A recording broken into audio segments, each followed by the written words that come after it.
बिस्मिल्लाहिर्रहमानिर्रहीम। अस्सलाम वालेकुम। आज हम स्टार्ट करेंगे अपना लेक्चर नंबर 6, जिसमें हम लोग सिस्टम यूनिट में क्या कुछ आता है वो सारा कुछ डिस्कस करेंगे, और उसके बाद हम डिस्कस करेंगे स्टोरेज डिवाइसेस, और जो हमारी most popular main storage devices हैं उन्हें भी डिस्कस करेंगे। आगे चलने से पहले मैं आपको बताता चलूं कि इन द लास्ट क्लास हम लोगों ने डिस्कस की इनपुट डिवाइसेस, और जिसके अंदर इनपुट डिवाइसेस की डेफिनेशन थी और जितनी भी कॉमनली यूज्ड इनपुट डिवाइसेस थी, those were around I guess 6 और 7 इनपुट डिवाइसेस, जिसमें कीबोर्ड, माउस की डिफरेंट टाइप्स थी, जॉयस्टिक वगैरह, और जो लेटेस्ट हमारे पास टच पैड और टच स्क्रीन है, बारकोड रीडर, स्कैनर, इन सबको हमने डिजिटल कैमरा वगैरह को डिस्कस किया था। और मैंने आप लोगों से एक क्वेश्चन पूछा था कि why the keyboards are arranged with qwerty arrangement, QWERTY arrangement के साथ कीबोर्ड्स क्यों हैं हमारे पास। तो इसके लिए मैंने एक सेपरेट छोटी वीडियो बना दी है जिन लोगों को कन्फ्यूजन है अभी तक इसके अंदर, और वैसे तो मैं कहूँगा कि जिन्हें नहीं भी है वो भी वो वीडियो देख लें ताकि आप लोगों को क्लियर हो जाए, ताकि ये वाली वीडियो हमारी इतनी ज़्यादा लंबी ना हो। ऑलराइट जी, स्टार्ट करते हैं। System unit. System unit is the main part of computer. It includes motherboard, power supply, drives, जिसके अंदर DVD वगैरह आ जाती है, inside of the computer casing। आपने देखा होगा हमारे पास जो स्टैंड अलोन सिस्टम होते हैं, स्टैंड अलोन सिस्टम कहते हैं पर्सनल कंप्यूटर को, जो कि पहले हमारे पास इस्तेमाल होते थे बिफोर।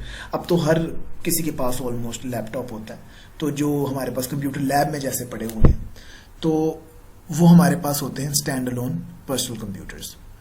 तो इन कंप्यूटर्स के अंदर हमारे पास एक छोटा सा रेक्टेंगुलर बॉक्स पड़ा हुआ होता है हमारी कीबोर्ड और स्क्रीन के साथ, जिसको हम नॉर्मली CPU कह रहे होते हैं, सेंट्रल प्रोसेसिंग यूनिट।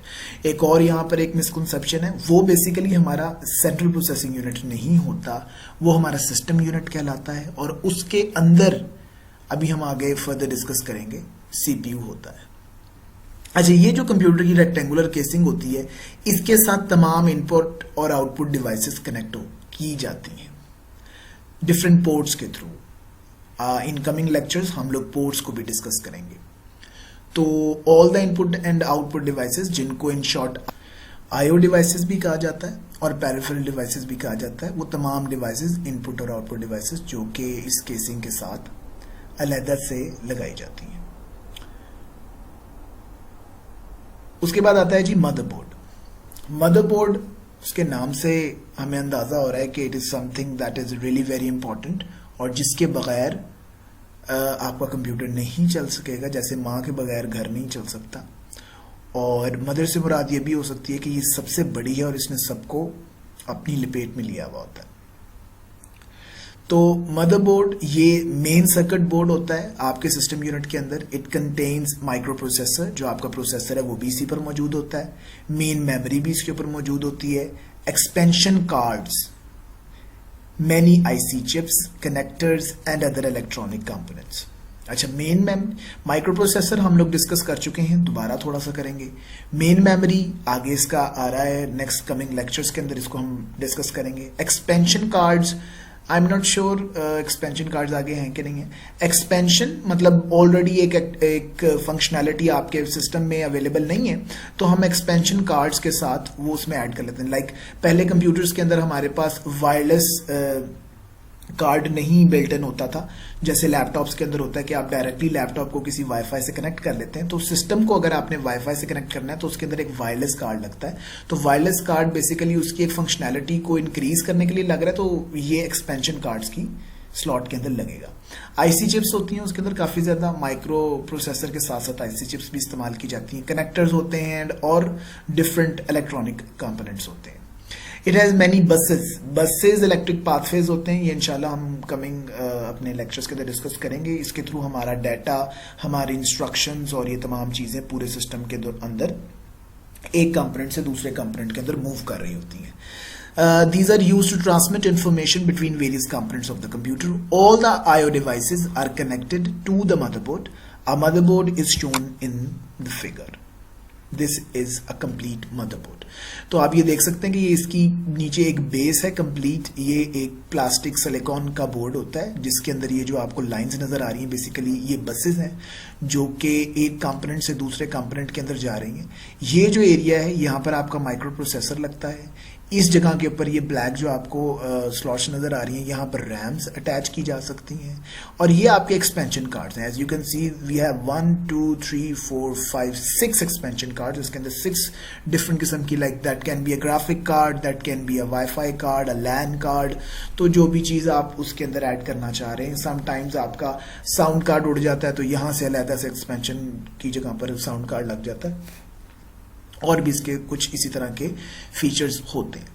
ठीक है जी, तो ये आपके पास socket of micro processor, RAM, expansion card और ये कुछ ports of connecting input output devices. तो ये डिफरेंट पोर्ट्स हैं हमारे पास यहाँ पे। जैसे यहाँ पर पुराना कीबोर्ड और माउस, ये ग्रीन कलर का आपके पास कीबोर्ड और ये नीचे वाला माउस पर्पल कलर का, ये यूएसबी पोर्ट्स हैं आपके पास। ये ऊपर थोड़ी सी जो नजर आ रही है ये लैन केबल के लिए है। इसी तरीके से यहाँ पर ये हमारे पास ब्लू कलर की वीजीए केबल के लिए, ये प्रिंटर के लिए है। ये भी हमारे पास डिफरेंट, ये साउंड कार्ड आ गए तो ये डिफरेंट है। और ये आप लोगों ने लैब के अंदर लगा हुआ भी देखा होगा, इंशाल्लाह जब हम लोग अपनी फिजिकल क्लास लेंगे उसके अंदर मैं आपको मजीद डिटेल से भी बता दूंगा। माइक्रो प्रोसेसर, अब micro processor is the main chip on the motherboard. ये सबसे इंपॉर्टेंट चिप होती है मदरबोर्ड के ऊपर, that controls all the activities of the computer. तमाम एक्टिविटीज इसी ने कंट्रोल करनी है और इसको कहा जाता है सीपीयू। इसको हम कहते हैं सीपीयू और आम हालात में सिंपली इसको प्रोसेसर भी कह सकते हैं। पर वो जो पूरा बॉक्स होता है दैट इज नॉट सीपीयू, ये वो तो सिस्टम यूनिट है। पर अब आम हालात के अंदर हम एक दूसरे को सीपीयू ही कह रहे होते हैं कि वो सीपीयू, इवन कि मैं भी इसी को सीपीयू कह रहा होता हूँ। इट कंटेन्स कंट्रोल यूनिट और अरिथमेटिक एंड लॉजिकल यूनिट। अब सीपीयू को फर्दर कैटेगराइज किया गया है दो पार्ट्स के अंदर, CU and ALU. CU stands for control unit, ALU stands for arithmetic and logic unit और इसके अंदर रजिस्टर्स होते हैं। ठीक है, इसकी एक ब्लॉक डायग्राम नीचे आपके सामने ये नजर आ रही है जिसके अंदर ALU है, CU है और ये दोनों अपनी फंक्शनैलिटीज को परफॉर्म करते हुए रजिस्टर से वैल्यूज लेते और देते रहते हैं। राइट, ALU के अंदर क्या होता है, CU के अंदर क्या होता है, ये अब हम आपको बताने लगे। ALU जैसे कि आपको इसके नाम से पता लग रहा था, अरिथमेटिक एंड लॉजिकल यूनिट। इसके अंदर आपके पास तमाम कैलकुलेशंस और कंपैरिजंस होते हैं। अरिथमेटिक यूनिट के अंदर तमाम अरिथमेटिक फंक्शंस परफॉर्म होंगे जिसके अंदर एडिशन, सब्ट्रैक्शन, मल्टीप्लिकेशन, डिवीजन वगैरह। और लॉजिकल यूनिट के अंदर जहां पर कोई डिसीजन लिया जाता है, जहां पर अच्छा बात यह है कि कंप्यूटर को डिसीजन नहीं लेता, बेसिकली ये कंपेयर कर रहा होता है। ठीक है, अगर इसको एक काम, मतलब हम इसको एक चीज देते हैं कि अगर ये दोनों चीजें मैच कर जाती हैं, कंपैरिजन, जैसे आप लोगों ने पढ़ा होंगे मैथ्स के अंदर, आपने पढ़ा होगा रिलेशनल ऑपरेटर कि जिसके अंदर लेस देन और ग्रेटर देन और लेस देन और इक्वल टू और ग्रेटर देन और इक्वल टू वाली कंडीशंस होती हैं। इवन कि इक्वल टू भी उसके अंदर आ जाता है रिलेशनल ऑपरेटर के अंदर। तो वो बेसिकली कंपैरिजन होता है कि एक नंबर दूसरे नंबर से या तो छोटा है या बड़ा है या बराबर है। तो इसी तरीके से यहाँ पे भी कंपैरिजन होता है लॉजिकल यूनिट के अंदर और उस कंपैरिजन की बेस के ऊपर आगे फर्दर डिसीजन लिया जाता है। और जी कंट्रोल यूनिट आपके कंप्यूटर के तमाम कंपोनेंट्स को कंट्रोल कर रहा होता है, उनको डिफरेंट इंस्ट्रक्शंस देकर, हिदायत देकर, इनपुट आउटपुट डिवाइसेस को, स्टोरेज डिवाइसेस को, ALU को, सबको कौन कंट्रोल कर रहा होता है जी, कंट्रोल यूनिट कर रहा होता है। कंट्रोल यूनिट का काम है सबको इकट्ठा लेकर चलना, यहां से वैल्यू लेनी, दूसरे कंपोनेंट को देना, दूसरे कंपोनेंट को ऑर्डर करना कि अब आपने इसको ये परफॉर्म करना है, वहां से वैल्यू लेकर आगे स्टोरेज को देना, स्टोरेज से लेकर तमाम चीजों के अंदर जो अहकामात जारी किए जा रहे होते हैं वो कंट्रोल यूनिट की तरफ से किए जा रहे होते हैं।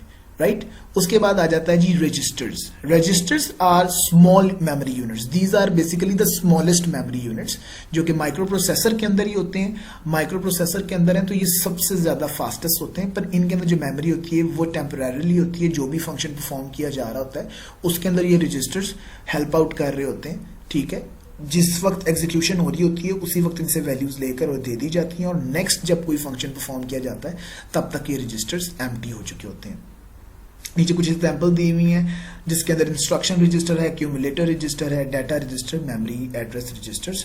अगर तो मेरे ख्याल से 9th-10th के अंदर ये रजिस्टर्स हम डिस्कस नहीं करेंगे, फर्स्ट ईयर सेकंड ईयर में शायद करें, वरना जब आप लोग कंपाइलर वगैरह पढ़ेंगे या लैंग्वेज प्रोसेसर्स पढ़ेंगे तब ये लाजमी तौर पर पढ़े जाते हैं। स्टोरेज डिवाइसेस, स्टोरेज डिवाइसेस जैसे आपको इसके नाम से ही जाहिर हो रहा है कि स्टोरेज करनी है। स्टोरेज उस वक्त की जाती है जब आपको एक चीज़ अभी इस्तेमाल नहीं करनी, बल्कि और आपको इसका यकीन है कि हम फ्यूचर में इसको इस्तेमाल ज़रूर कर सकते हैं, ये इंपॉर्टेंट है हमारे लिए, तो ऐसी चीज़ को स्टोर में रख दिया जाता है, स्टोरेज एरिया के अंदर रख दिया जाता है। तो हमारे सिस्टम के अंदर डिवाइसेस होती हैं जिनको हम स्टोरेज डिवाइसेस कहते हैं, और जो इंफॉर्मेशन और डाटा हमें करंटली यूज़ नहीं करना पर हमें पता है कि ये हमें फ्यूचर में इस्तेमाल करनी पड़ेंगी, तो हम उसको स्टोरेज डिवाइसेस में रखवा देते हैं।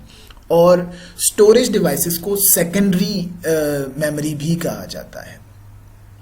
सेकेंडरी कहा जाता है, प्राइमरी नहीं कहा जाता। प्राइमरी का प्राइमरी ऐसी चीज़ होती है जिसके बगैर आपका गुजारा नहीं है, जो कि मोस्ट इंपॉर्टेंट होती है, और सेकेंडरी ऐसी चीज़ होती है जो कि प्राइमरी चीज़ों से कम इंपॉर्टेंस वाली होती है। तो सेकेंडरी स्टोरेज, कुछ सेकेंडरी स्टोरेज डिवाइसेस ऐसी हैं जिनके बगैर आपका कंप्यूटर काम कर भी सकता है, पर प्राइमरी स्टोरेज के बगैर आपका कंप्यूटर काम नहीं कर सकता। और प्राइमरी स्टोरेज को मेन मेमोरी भी कहते हैं, वो हमारे कमिंग लेक्चर्स के अंदर आएगा। हम आगे अपने स्टोरेज डिवाइसेस को कंटिन्यू करते हैं कि storage devices are used to store programs and data that are not currently used by the computer. They have huge storage capacity. By the way not all of them have huge storage capacity.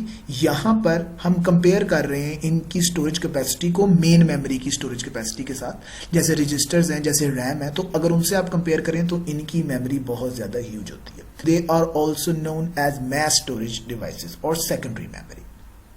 Hard disk is the most commonly used storage device that is fixed inside the system unit. Portable storage devices. Portable किसे कहते हैं? ऐसी चीज जिसको आप एक जगह से दूसरी जगह आसानी से लेकर जा सकते हैं, इन्हें हम कहते हैं पोर्टेबल स्टोरेज डिवाइसेस। जिसके अंदर सीडीज जो कि ऑलमोस्ट ऑब्सोलीट हो चुकी हुई हैं, अब इस्तेमाल नहीं करते। फ्लॉपीज तो आप लोगों ने भी नहीं देखी हुई, मैंने भी यूज नहीं की हुई फ्लॉपीज, तो आप लोगों ने वैसे लैब के अंदर मैंने एक दो रखी हुई हैं जस्ट इन केस के, अगर किसी बच्चे को आइडिया देना हो तो। डीवीडीज, अब जो भी हमारे पास आती हैं वो डीवीडीज होती हैं, और ये भी हम आगे डिस्कस भी करते हैं इसको। मेमोरी कार्ड्स भी अब ख़त्म होते जा रहे हैं वैसे, क्योंकि बिल्ट इन मेमोरी हमारे सिस्टम्स के अंदर, मोबाइल फोन्स के अंदर काफ़ी ज़्यादा आती जा रही है। यूएसबी फ्लैश ड्राइव्स, ये भी काफ़ी कॉमन है, मतलब यूएसबी आप लोगों ने देखी होगी। ये तमाम छोटी छोटी डिवाइसेस हम अभी डिस्कस करते हैं। पोर्टेबल स्टोरेज डिवाइसेस है less storage capacity than hard disk. Portable जो स्टोरेज डिवाइसेस हैं जिनको एक जगह से दूसरी जगह आसानी से मूव किया जा सकता है, उनकी स्टोरेज कैपेसिटी कम होती है हार्ड डिस्क के लिहाज से, but they are cheap and easy to carry. पर हार्ड डिस्क जो हैं ये महंगी होती है, जबकि दूसरी स्टोरेज डिवाइसेस जो हैं वो सस्ती भी होती हैं और उनको एक जगह से दूसरी जगह आसानी से मूव भी करवा सकते हैं। A hard disk is a magnetic storage device. इसके अंदर जो डाटा है वो मैग्नेटिक एरिया के ऊपर स्टोर किया जाता है। It has storage capacity of hundreds of gigabytes. मैं यहाँ पे करेक्शन चाहता हूँ, अब ये थाउजेंड्स ऑफ गीगाबाइट्स के ऊपर आ गया, लाइक टीबीज, टेराबाइट जिसे कहते हैं। 1000 गीगाबाइट इज कॉल्ड टेराबाइट। तो it is fix inside the computer casing. Portable hard disk is also available that is attached to USB port. अब आपके पास पोर्टेबल हार्ड डिस्क डिवाइसेस भी आ चुकी हैं जो कि हार्ड डिस्क के साइज से थोड़ी सी छोटी होती हैं, और इनको हम आसानी से एक जगह से दूसरी जगह मूव कर सकते हैं। इसका फायदा क्या होगा कि इसकी मेमोरी कैपेसिटी यूएसबी और मेमोरी कार्ड्स की निस्बत बहुत ज्यादा होती है। Then we have CD, compact disk इसकी एब्रिविएशन है, और ये पोर्टेबल ऑप्टिकल स्टोरेज डिवाइस आपके ना इसको कहते हैं सीडी रोम या डीवीडी रोम। अब तो आपके पास डीवीडी प्लेयर जो आपका होता है, इसको सुपर ड्राइव या कॉम्बो ड्राइव होती है, तो सुपर ड्राइव ही अब तमाम लेटेस्ट लैपटॉप्स के अंदर आ रही है। सुपर ड्राइव ऐसी ड्राइव होती है जो कि सीडी को भी रीड कर सकती है, डीवीडी को भी रीड कर सकती है, और सीडी को भी राइट कर सकती है, डीवीडी को राइट भी कर सकती है, इसलिए उसको सुपर ड्राइव कहते हैं। इससे पहले आती थी कॉम्बो ड्राइव। कॉम्बो ड्राइव जो थी वो सीडी को रीड और राइट करती थी, पर डीवीडी को खाली रीड करती थी। ठीक है, उसके बाद आ जाता है, अच्छा हम यहाँ पर बात कर रहे थे स्टोरेज कैपेसिटी जो होती है सीडी की, वो सिर्फ 700 MB होती है। मैंने सिर्फ इसलिए कहा है कि आज के दौर में ये बहुत कम है, और अ सीडी इज 1.2 सेंटीमीटर थिक, ये बिल्कुल पतली सी होती है। ये यहाँ पे इसकी डायग्राम नजर आ रही है, तो ये एक प्लेट बिल्कुल बारीक सी होती है, ठीक है। और इसका डायमीटर 120 सेंटीमीटर का इसका डायमीटर होता है। यहाँ से लेकर दरमियान में से होते हुए यहाँ तक इसको नापें तो ये 120 मिलीमीटर्स आ जाता है। CD drives is used to read data from और write data to a CD। ये रीड, ये RW का मतलब है ये रीड भी की जा सकती है और रीड राइटेबल भी है ये, राइट। उसके बाद आता है DVD, digital versatile disk. It has the same thickness and diameter. ये बिल्कुल CD जो ये DVD नीचे शो कर रहे हैं CD के जितनी ही होती है, और पर इसकी स्टोरेज कैपेसिटी काफी ज्यादा होती है। Storage capacity is in the range of 4 to 16 GB। तो ये भी काफी ज्यादा अपडेट हो चुकी है। मैं 100 GB तक की भी DVD दे चुका हूँ। A DVD writer is installed in the computer to read data from और write data to a DVD। A CD can also be used in a DVD writer। तो जैसे जैसे नेक्स्ट टेक्नोलॉजी की तरफ आप जाते जाएंगे रोम्स के अंदर, तो वो पुरानी टेक्नोलॉजीज के साथ भी कंपैटिबल है। Then we have memory card. Memory card आपके पास सबसे पहले डिजिटल कैमरा वगैरह के अंदर आए और मोबाइल फोन्स के अंदर फिर आए, और अभी भी ये इस्तेमाल के अंदर है। ये 8 GB यहाँ पर शो किया जा रहा है, और ये मैंने 256 GB तक देखे हैं। 512 GB के अंदर भी ये मिल सकते हैं। यस, छोटा सा कार्ड होता है 512 GB का। Memory card is a small storage device having storage capacity of few. मैं डिसएग्री करता हूं इस लाइन के साथ, but you have to stick with your book, क्योंकि आपने बोर्ड के अंदर जो भी लिखना है वो आपकी बुक के लिहाज से चेक किया जाता है। It is available in different sizes and storage capacities. Memory cards are generally used in laptop computers and portable devices such as mobile phones, digital cameras, और for storing pictures, audio and video. A memory card is shown in figure। ये आपको दिखा दिया गया यहाँ पे। Alright, USB flash drive को इसको USB फ्लैश ड्राइव को जंप ड्राइव भी कहते हैं और डाटा ट्रैवलर भी कहते हैं। USB flash drive is a small portable device that is connected to a computer through USB port. USB drive एक छोटी सी पोर्टेबल डिवाइस है जो कि किसी भी कंप्यूटर के अंदर USB पोर्ट के थ्रू कनेक्ट की जा सकती है। USB पोर्ट लैपटॉप्स के लेफ्ट और राइट साइड में भी होती है, कुछ लैपटॉप्स की बैक पे भी होती है, और स्टैंड अलोन सिस्टम जो कंप्यूटर्स होते हैं पूरे, जो कि आपके पास कंप्यूटर लैब्स में और ऑफिस वगैरह के अंदर होते हैं, उनके जो सिस्टम यूनिट है, सिस्टम यूनिट के कुछ मॉडल्स ऐसे हैं जिनके अंदर फ्रंट पे भी ये पोर्ट अवेलेबल होती है और कुछ के बैक में भी अवेलेबल होती है, और लेटेस्ट जो आपके पास LCDs LEDs हैं उनके अंदर भी ये अवेलेबल होती है। It is also known as USB memory. It is very fast in operation and its storage capacity is up to 128 GB till now. Again, इसकी कैपेसिटी भी अब काफी ज्यादा हो चुकी है। A USB flash drive is shown in figure। ये आपके पास यहाँ पे डायग्राम में नजर आ रहा है। और एंड के अंदर मैं आपको बताता चलूं जी, हमारा लेक्चर यहाँ पे खत्म हो जाता है, और मैं आपको बताता चलूं कि जो भी एक्स्ट्रा इन्फॉर्मेशन मैं आपको उसके साथ साथ दे रहा होता हूँ, बट वो आपकी नॉलेज को इंक्रीज करने के लिए होता है। But always remember the most important reference book और guide book is your text book. आप अपनी टेक्स्ट बुक से रिलेट करके कुछ भी लिखेंगे वो कभी भी गलत नहीं कंसिडर किया जाता अनटिल और अनलेस कोई ग्रामेटिकल या कोई जेन्युइन मिस्टेक हो जो कि आपका टीचर आपको करेक्ट करवा दे। ये जो नंबर्स और फिगर्स के अंदर कुछ गलतियां वगैरह मैं आपको साथ साथ बता रहा होता हूँ, ये बेसिकली वक्त के साथ साथ, क्योंकि आपको पता है टेक्नोलॉजी जो है वो बहुत रैपिड पेस के ऊपर इम्प्रूव हो रही होती है, तो ये चीज़ें तो रोज़ चेंज हो रही होती हैं। आपने अपनी टेक्स्ट बुक के साथ स्टिक करना है और जो कुछ यहाँ पे लिखा हुआ है उसी को आपने पेपर के अंदर मेंशन करना होता है। वो सारी इन्फॉर्मेशन आपकी पर्सनल नॉलेज को इंक्रीज करने के लिए होती है। अपना ख्याल रखिएगा। अस्सलाम वालेकुम।